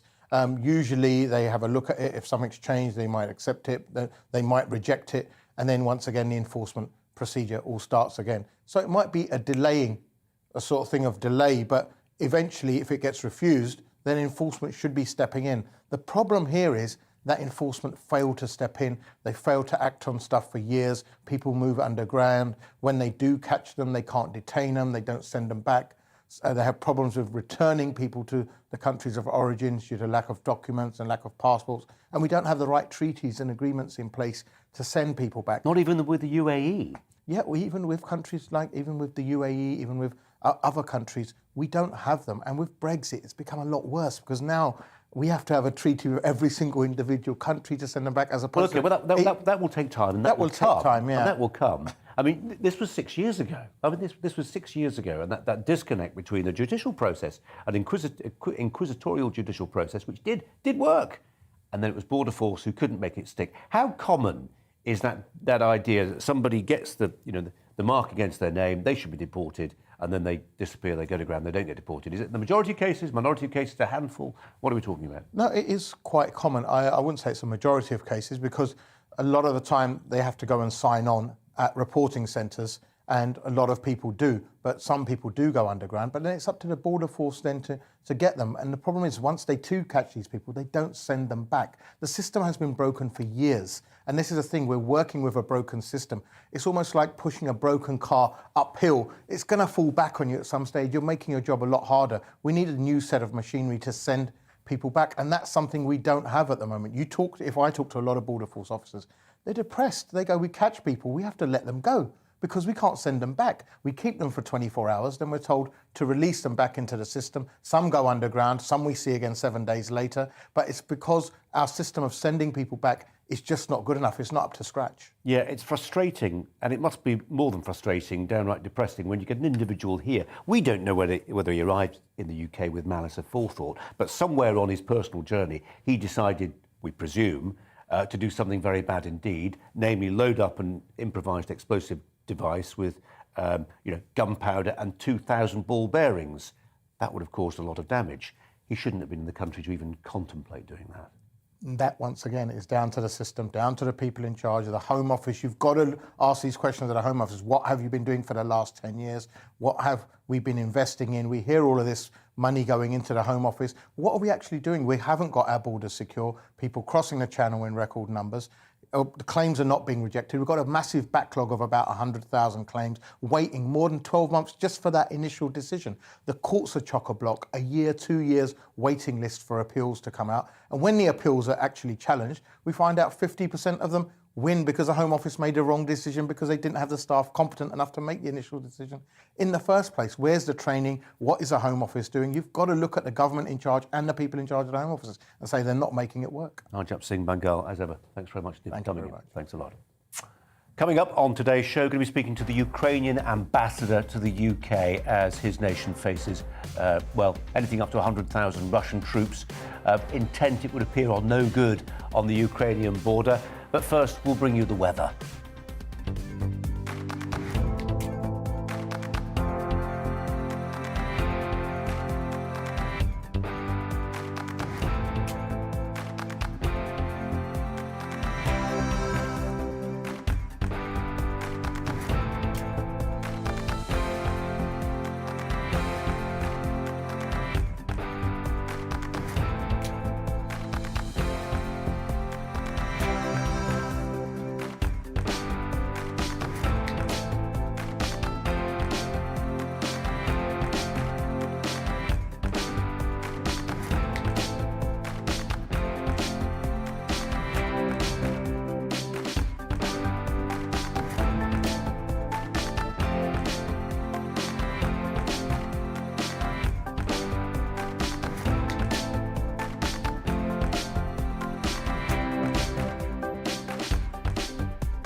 I'm Liam Halligan. Join me every weekday at 1 p.m. for On the Money, your daily dose of economics, business and consumer news. I got 25 years experience covering economics and finance. We hold grown-up discussions with a host of experts who really know their stuff. We can't buy gas and store it. That was a mistake, wasn't it? I think it was a mistake. Even you, Liam, don't have a crystal ball. Inflation's a real threat.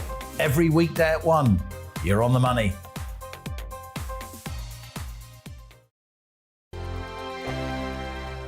Hello there, I'm Eamon. And I'm Isabel. And you're watching the GB News digital stream across the United Kingdom. And around the world. If you're here in the UK, you can also watch us on your TV screen. GB News is Freeview channel 236. On Sky, we're channel 515. 626 on Virgin Media. Just remember, you might need to retune your TV to watch the channel. Yeah, and if you are doing that, find out more about retuning by going to gbnews.uk.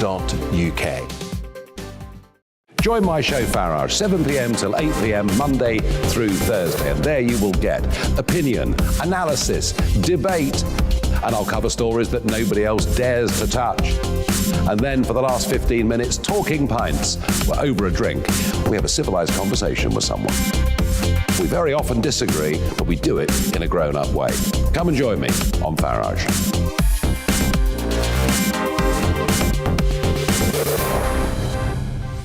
I'm Dan Wootton. Join me Monday to Thursday from 9 to 11 for the feistiest and most fun news debate on TV, where free speech reigns. I'll bring you a sharp take on the day's biggest stories, bombshell newsmaker interviews, and A-list guests.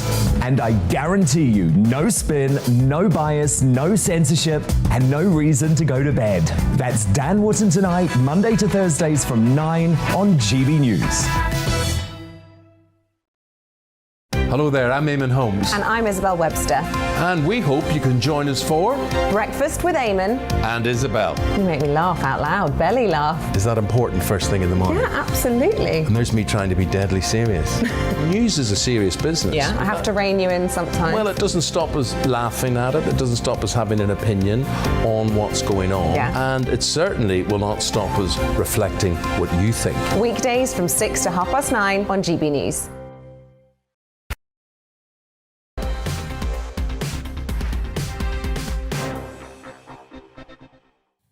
Welcome back. You're watching Colin Brazier on GB News, on TV and on DAB radio for listeners. Now, a video clip has gone viral of a Baptist preacher in London describing Jesus as an early advocate of transgenderism. The Reverend Simon Woodman of Bloomsbury Baptist Church in London was taking part in a queer theology panel discussion when he put the case for a trans Messiah. The preacher claims that several of the acts described in the Gospels show that Jesus was misunderstood by 2,000 years of Christian tradition, in particular the act of washing feet, a role normally reserved for women, showed he was transgendering himself, so ran the quote. Let's turn to GB News presenter Calvin Robinson, who's also training in Holy Orders, so well placed to offer us a theological perspective on this, if you care to, Calvin. I'm absolutely shocked by this. He wasn't just advocating for trans rights. He was saying that Jesus Christ himself transgendered himself. It's baffling. First of all, there's the misogyny behind this, the idea that washing someone's feet is a woman's role. That's not what the Bible tells us at all. It tells us that the washing of the feet was a servant's role. And this is why Christ washed people's feet, because he was a servant leader. And he was teaching us by example how to lead people through service rather than top down.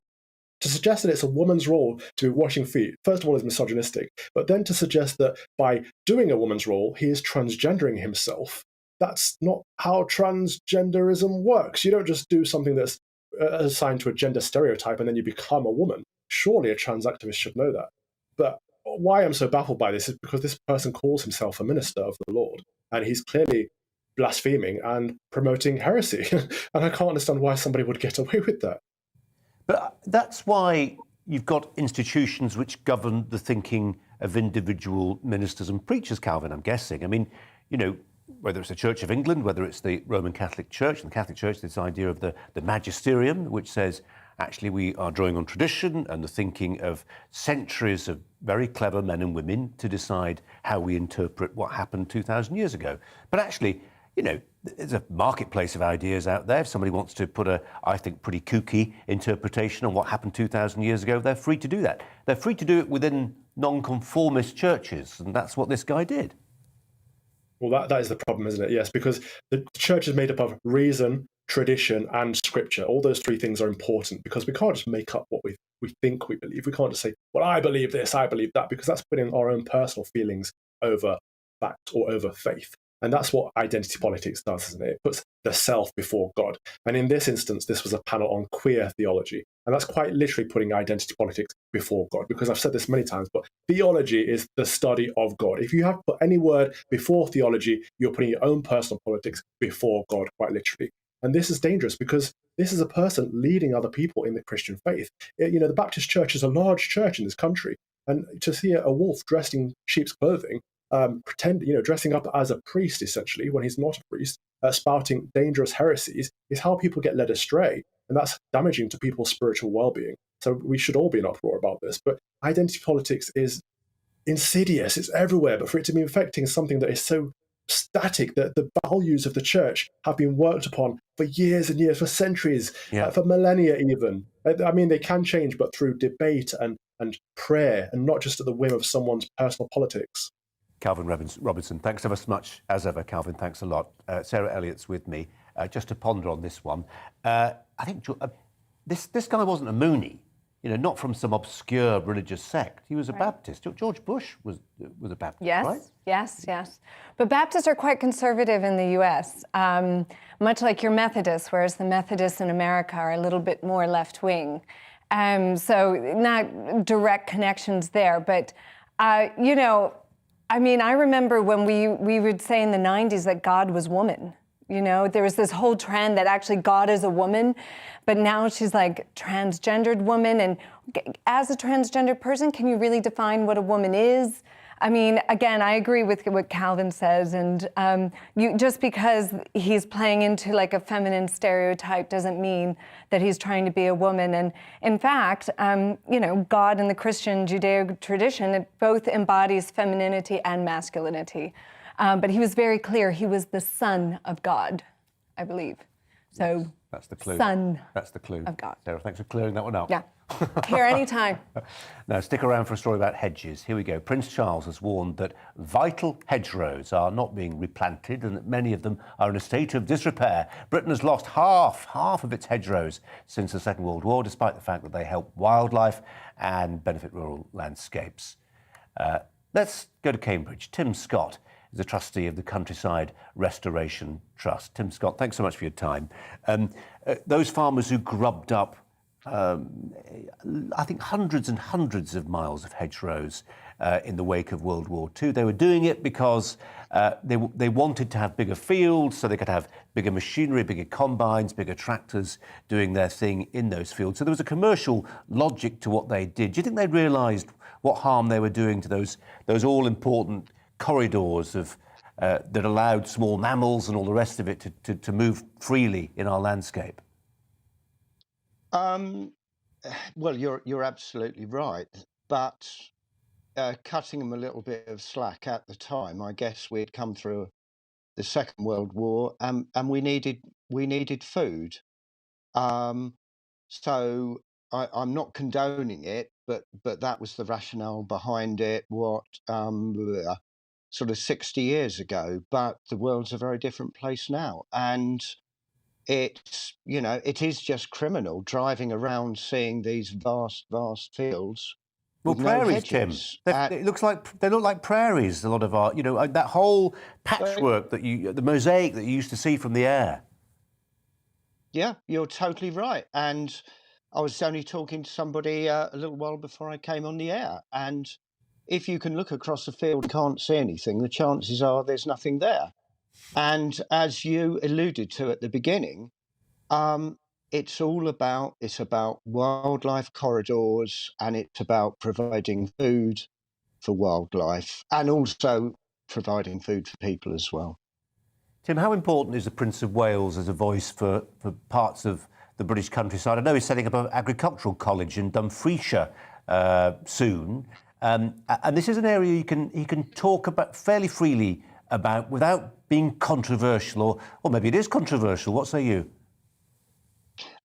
Well, to me, it's not remotely controversial, and I guess I could do a little bit of name dropping because Prince Charles did visit us in the sort of mid-90s, and all he spoke was sense. And so I'm absolutely support everything he says. And it's common sense. It is common sense. Yeah, I think a lot of people would agree with him and with you, Tim. Thanks very much indeed for your time. Tim Scott there. We've got much more news coming up, including an interview with the Ukrainian Ambassador to the UK. Situation not looking great for his country right now with those Russian troops massing on the Ukrainian border. But first, the rest of today's news with Polly.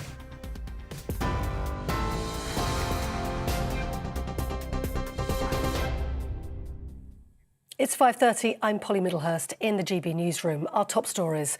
In an interview with GB News, MP Tobias Ellwood says a Russian invasion of Ukraine is now imminent. It comes as the Foreign Secretary Liz Truss says Britain would call out any Russian attempts to influence democracy.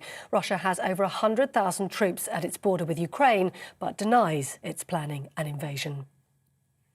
Counter-fraud Minister Lord Agnew has resigned from the government over its handling of so-called fraudulent COVID business loans. Speaking in the House of Lords, he said it would be somewhat dishonest to stay on in his role if he's incapable of doing it properly. He told peers today schoolboy errors had been made by allowing companies to receive bounce-back loans that weren't even trading when COVID struck. The Transport Secretary has announced today that post-travel testing will be scrapped from the 11th of February, ahead of the half-term school holidays. Speaking in the House of Commons, Grant Shapps said that double-vaccinated passengers arriving in the UK will no longer need to take a lateral flow test. However, they will still be required to complete a passenger locator form on arrival. Boris Johnson says he's taking Nusrat Ghani's claims extremely seriously. The MP had alleged she was sacked as a junior minister about concerns surrounding her Muslimness. The Prime Minister asked the Cabinet to conduct an inquiry into the claims. Miss Ghani welcomed the investigation and stressed it must include all that was said by the whip. And the UK High Court has ruled Julian Assange can appeal against a decision to extradite him to the United States. The WikiLeaks founder is wanted in America over an alleged conspiracy following the publication of hundreds of thousands of leaked documents relating to the Afghanistan and Iraq wars. On TV, online and on your radio via DAB+, you're with GB News. Now more from Brazier.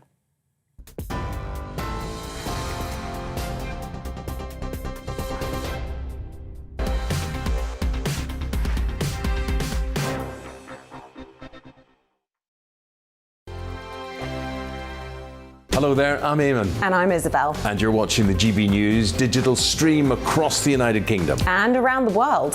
If you're here in the UK, you can also watch us on your TV screen. GB News is Freeview channel 236. On Sky, we're channel 515. 626 on Virgin Media. Just remember, you might need to retune your TV to watch the channel. Yeah, and if you are doing that, find out more about retuning by going to gbnews.uk. Join my show Farage, 7 p.m. till 8 p.m. Monday through Thursday. And there you will get opinion, analysis, debate, and I'll cover stories that nobody else dares to touch. And then for the last 15 minutes, talking pints. We're over a drink. We have a civilized conversation with someone. We very often disagree, but we do it in a grown-up way. Come and join me on Farage.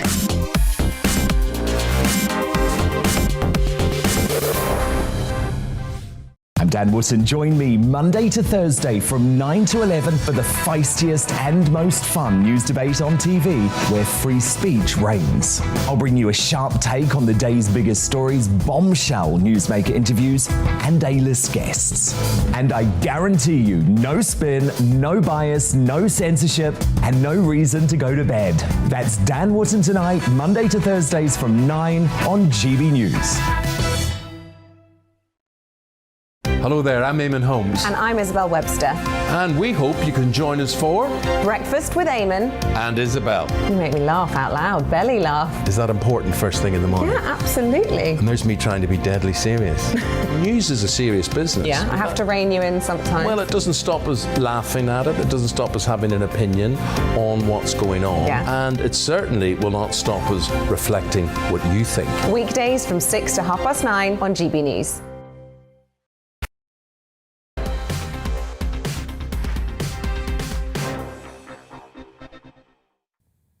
You're watching Colin Brazier on GB News, on TV and on radio. Now, the Foreign Office has told non-essential staff to leave our embassy in Kiev.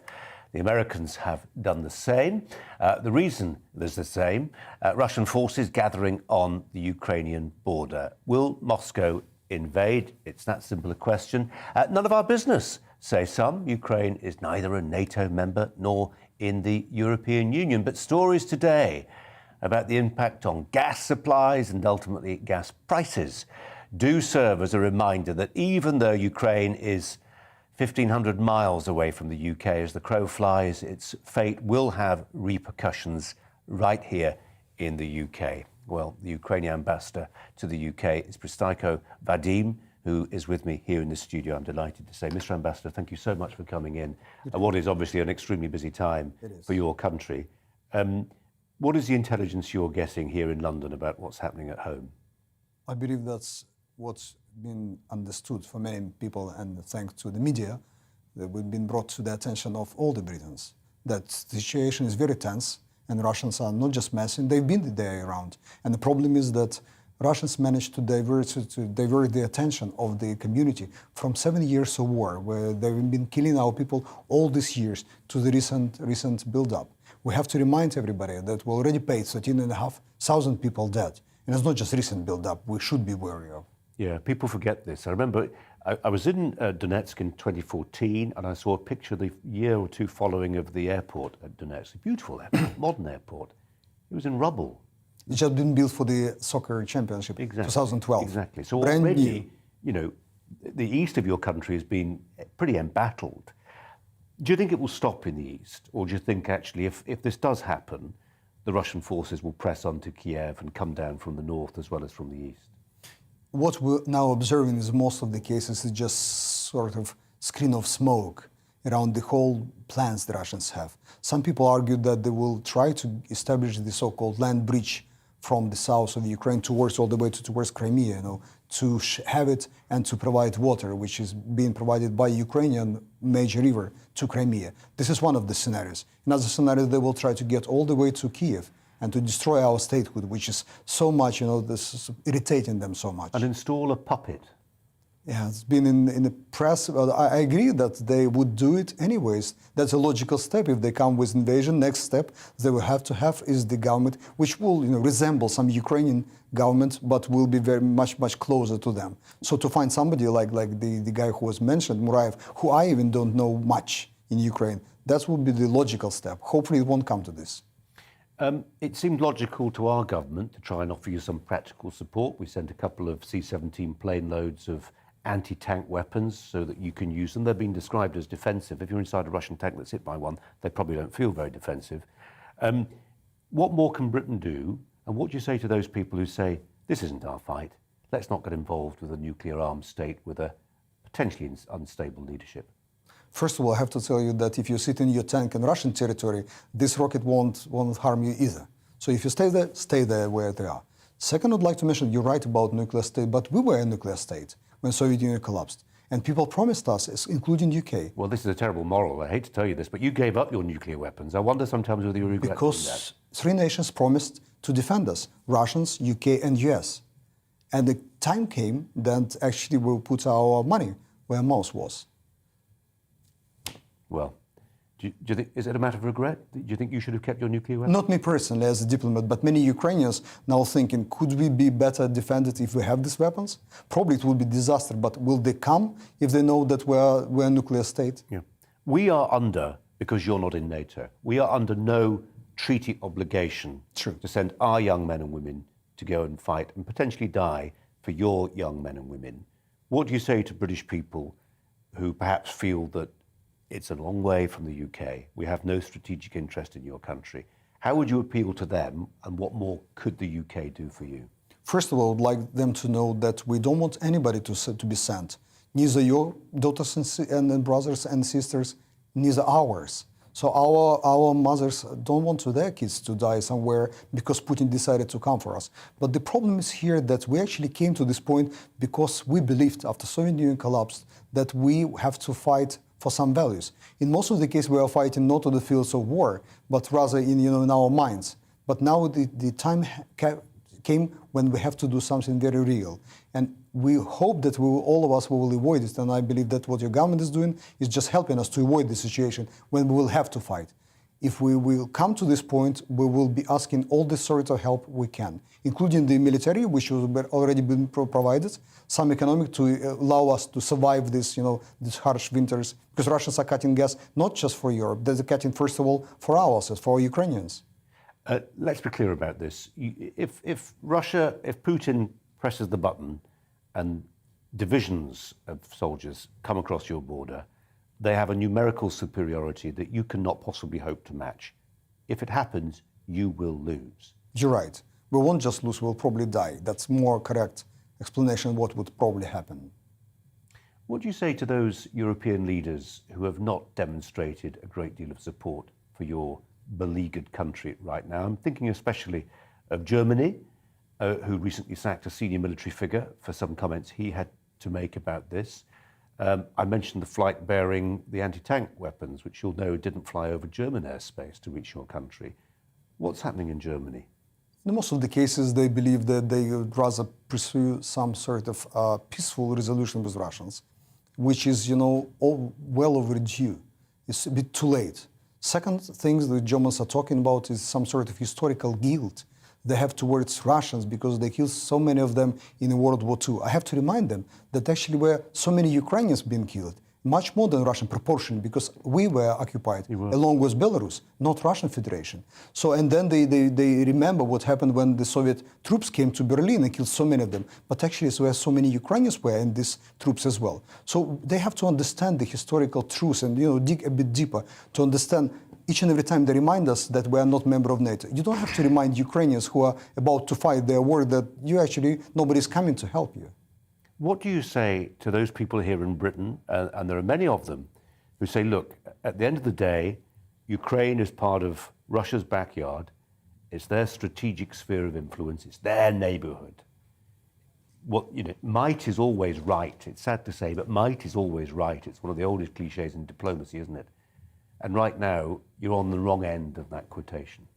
We wanted to be a part of the mightier Europe, mightier NATO. It's not because we were not trying hard enough, but because some of the weak leadership before, when we promised that we will become one day member, 2008 in Bucharest, NATO leaders came together and decided that Ukraine will become. Still 12 years, 13 years, since then we are not a part of this. I'm not saying that we would bring more problems, but don't forget that we're a 40 million plus nation, we're biggest by territory with some resource for the free world to reckon with. And whether would you like Ukrainians to be on which side of the equation? Some people like Hungarians or Czechs remember when Soviet Union came, and there are so many Ukrainians because they were coming physically from Ukrainian territory. Where would you like us to be, on which side of the hedge? Well, are you encouraged by noises coming out of Washington that perhaps suggest the penny is dropping, or the dime is dropping for the Americans, and they realize actually, if nothing else, if they roll over now, the one nation that really wins from all this isn't necessarily the one that's ruled from Moscow, but the one that's ruled from Beijing. Because the message is, if you're sitting in Beijing, heading up the Chinese Communist Party with rapacious eyes directed towards Taiwan, and if we can't in Europe even help a struggling ally in our own backyard, then what hope is there for Taiwan? Well, I agree with you, and let me remind you some other problems we have right now. These nuclear nations like Northern Korea, Iran, more or less what we're all trying to do is to persuade Iran that they can give up their program nuclear in exchange of some sort of agreement. But Iranians are looking at the Ukrainian case and thinking, Ukrainians gave up the weapons 30 years ago, now they're in trouble. Nobody's coming to help them. What's the value of any document being signed with somebody who wanted to protect themselves rightly or wrongly with nuclear weapons? So if you wanted to resolve this issue globally, this Ukrainian case is very relevant here. Mr. Ambassador, a final question. It comes from one of our viewers, Joseph, who writes to say, poking our noses in other countries' affairs got us into the First World War. Have we not learned anything? To Joseph, you say? It's not a poking in the nose or meddling in relations of different countries. It's about values, which we've been taught so many years now that there are values, democracy and the rest. Now we start to understand it in Ukraine. I believe some people here who were teaching us these values have to remember them as well. Mr. Ambassador, we appreciate you coming in. Thank you very much indeed. Let's change tack now pretty dramatically. Over the weekend, the Premier League clash between Brentford and Wolverhampton Wanderers was interrupted midway through the first half by an unwelcome sight, there it is, as a drone flew above the Brentford Community Stadium. It stopped play for some 15 minutes. Both teams had to leave the pitch, leaving thousands of fans in limbo. Not the first time a drone has caused serious disruption. Back in 2018, hundreds of flights were cancelled, you'll remember, at Gatwick Airport after reports of drone sightings close to the runway. Let's turn to the owner of Leicester Drones, that is Chris Smith. Chris Smith, thank you so much for your time today.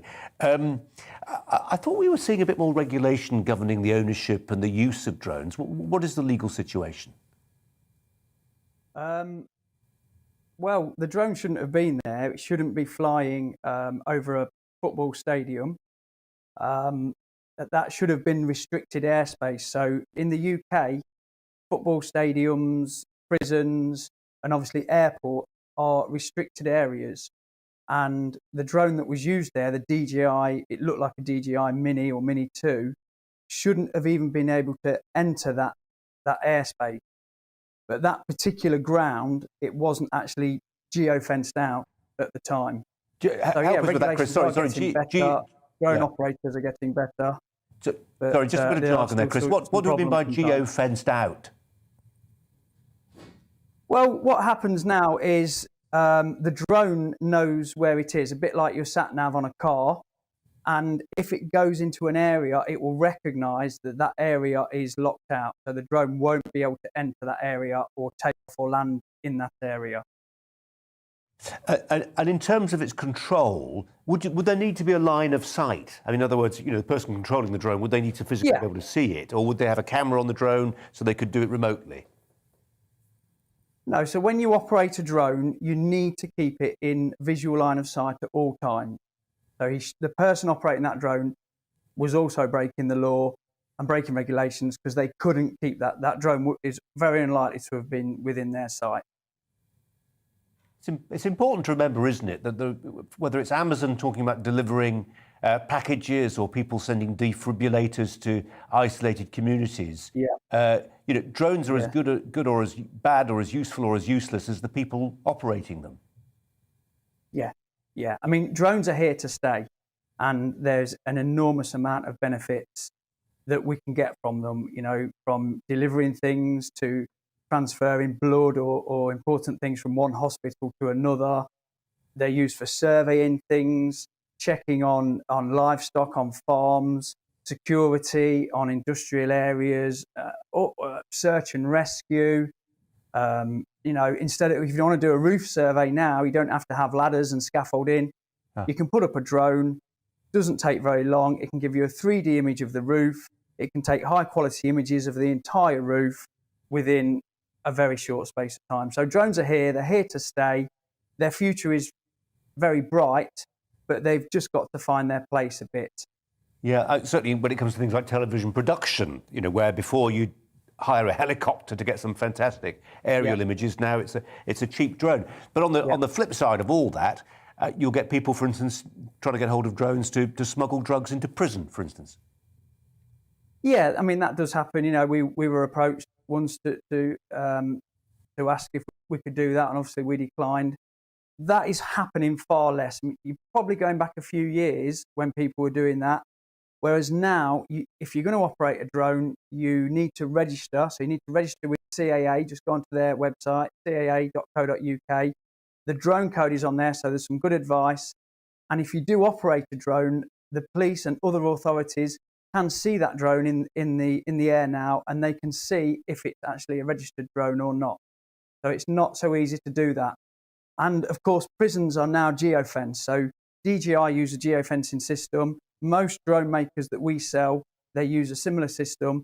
You cannot fly a drone very easily over a prison or a sports stadium. Well, I'm sure lots of people have heard of geofencing. I've not, so I've learned something today. Chris Smith, thanks so much for your time and your expertise. Appreciate it. Thanks a lot. We're going to go back abroad now, and there's sort of a theme developing here. The Finnish MP and former government minister Päivi Räsänen is today on trial over a social media post where she tweeted a verse from the Bible. Back in 2019, she posted an excerpt describing homosexuality as a sin. In the post, she questioned the decision of the Evangelical Lutheran Church in Finland, of which she is a member, to support a local gay pride event. The medical doctor and Christian Democrat MP said ahead of the trial that the case was, quote, historic for freedom of speech and religion. Well, Lizzie Troughton is a legal officer at Alliance Defending Freedom UK. That's a legal advocacy charity which defends, it hopes, fundamental freedoms and promotes the dignity of all people. Lizzie, thanks for coming in. I remember a case that this reminds me of a little bit from the European Union. There was an Italian interior minister called Rocco Buttiglione, who about 15 years ago was put up by Italy to be their commissioner for home affairs. And when it came to the vote in Strasbourg, the MEP said, well, actually there was a hearing to decide whether he was fit for the job or not. And he was asked, as a devout Roman Catholic, do you think that homosexuality is a sin? He said, yes, I do. But actually that shouldn't stop me doing the job because I can, approach the job from a secular perspective. He didn't get the job. So it reminds me a little bit of that. Take us through this case, though. Sure, thank you, Colin. Well, in a democracy, everyone should be free to share their deeply held beliefs. And this is exactly what Päivi Räsänen did. She, as you said, is an MP. She's been an MP for over 25 years. And 2 years ago, on her social media account on Twitter, she posted some verses from the Bible. Now, this was enough for the police to start investigating whether she was guilty of hate crimes. She was subsequently investigated more. She was questioned about her beliefs, her Christian beliefs, and they dug up 2 other instances of her quoting her views from Scripture. And today she was on trial in Finland for hate speech. In this country, presumably under the Equality Act, there are protections for people to say what accords with their religious beliefs, even if those beliefs are offensive to people, in this case, gay people who would be, understandably offended by some bits of Scripture, which are not to their liking, understandably. But it's about tolerance, isn't it? And whether there is a legal framework to allow people to hold mutually offensive views. Yeah, you're right. And you mentioned the Equality Act, and that protects people against discrimination, harassment, victimization, and it's about how we treat people. But what Päivi is on trial for today is expressing views about a certain lifestyle. And the criminal law in Finland has really been tested because she's on trial for 3 counts of ethnic agitation, which is essentially hate speech in her country. So it would set an incredibly bad precedent across... In Finland? In Finland. I mean, let's not extrapolate too much from this, can we? I mean, it is just it's not here. You're right, it's Finland, but it sets an example, and it can be incredibly chilling if free speech is censored in Finland. It can set an example across Europe, and indeed here we hear of loads of examples of where people are taken off platforms because others find it offensive, or people are speaking Bible passages, for example, street preachers, and others say that's insulting. So we have to be really careful what we criminalise and what we say is too far. What do we say, though, to, I mean, you're a gay man, you're a gay woman, you're walking down the high street of the town where you live, and there is somebody standing on an orange box quoting passages from the Bible, but which are really gratuitously offensive to what you are. And you look at yourself and you think, I was born this way, this is an expression of my individuality. Why should I put up with this garbage? Well, who is to say what is offensive and what is insulting and what is not? And I mean, I certainly wouldn't want to live in a society that criminalises what I say and what I speak. It's very important that we have laws which are clear and they are defined, and that people know what is criminal and what is not. Offensiveness shouldn't be on the criminal books. Lizzie Troughton, appreciate you coming in today. Thank you so much. I think looking at the email inbox, there is no doubt which story has got your goat today. It is the highway code and the fact there are changes there that will see, for instance, cyclists encouraged in some circumstances to ride 2 abreast on the road, and for motorists and other drivers to go 1.5 meters wide where they can. Typical are these comments from Vivian, who says, when will cyclists pay road tax and have insurance? That old chestnut. If the roads are being made to accommodate them, surely it's about time they contributed to the road upkeep. Simon also says cyclists should be identifiable for when the law is broken and in the event of accidents as well. Keep those coming in. I'm sure that's likely to be something that features on Nigel Farage's show. I heard him ranting about it in the kitchen earlier, so stand by for that if you can. Much more news coming up. Jubes & Co is next. All the big stories being looked at. Do stay with us here on GB News. Good evening. A remarkably similar day tomorrow. It's again going to be cold. If anything, probably feeling a little colder than today. Grey skies for the majority, but not much rain around. Main exception to the dry story will be across the northwest of Scotland, where we do have these weak weather fronts. High pressure has been dominating, and under it we've got a lot of cloud trapped, and it's not really shifting very far because the winds are light. We've seen some breaks in the cloud over northeast England, eastern Scotland, and if we keep those breaks tonight, we could easily see temperatures dropping below freezing. But even where it's cloudy, it's going to turn quite cold. Temperatures dropping down close to freezing 0 there in Hull, 1 in Cardiff. A little milder in the far northwest, where there will be some showery rain at times across the Highlands and the Northern Isles. That rain likely to pep up a little bit later on Tuesday. Elsewhere, it's again a rather drab but largely dry day. We should see some breaks in the cloud across Aberdeenshire. Again, northeast England may see a bit of sunshine, but for most it will be a grey day, and temperatures lower than today's. Look at that, only 3 or 4 in Birmingham and London. Again, the top temperature probably Aberdeenshire, with some sunshine here. 9 or 10 is possible. A little more rain will trickle southwards across Scotland during the evening, but bar the odd bit of drizzle for Glasgow, not a lot else. A few showers continuing in the far north of Scotland, where it will be breezy, but elsewhere the wind's light. We keep a lot of clouds, and that will help to stop too much frost for Wednesday.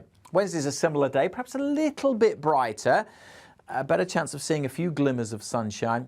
But then also we're going to see a bit more rain coming in across the Western Isles and the Highlands, and that's going to be quite heavy, and that will swing across Scotland during Wednesday evening with strengthening winds as well. So the wind's really getting lively on Wednesday night from this area of low pressure. Very blustery in the far north. This weather front moves across the country before high pressure moves back in to bring most of us a dry end to the week. Join me, Gloria De Piero, Monday to Thursday at noon for The Briefing. We go to the parts of Parliament that you won't see elsewhere. Plus, there's exclusive interviews with MPs from all parties. But quite often, they paper over the real truth. Why does a working class lad like you join the Tories? That's a good question. Don't miss it, Monday to Thursdays at noon on GB News.